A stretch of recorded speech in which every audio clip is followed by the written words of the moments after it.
So much for having me today. I appreciate this conversation. I think, as a Pan African media, television, and in the context of our discussion, it's important at this time in history that we take a step back and we take a step in and we look at what is happening within our own borders, what is happening within our own nation states. As a Black woman living in the United States, I first acknowledge my ancestors, an incredible book, The Warmth of Other Suns.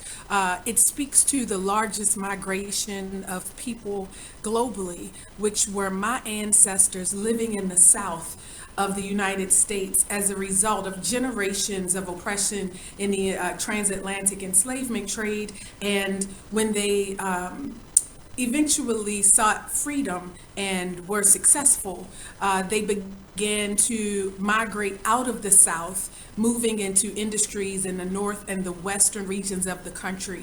And so now we're at another phase in our history as Black people living in the United States, realizing that we too sing Africa. We are also Africans living in America, and as a result, we should look towards a borderless Africa, one that is inclusive of us.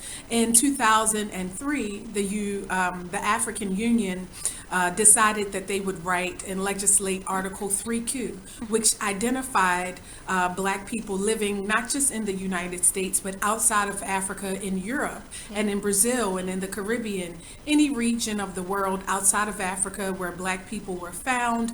They were considered the sixth region.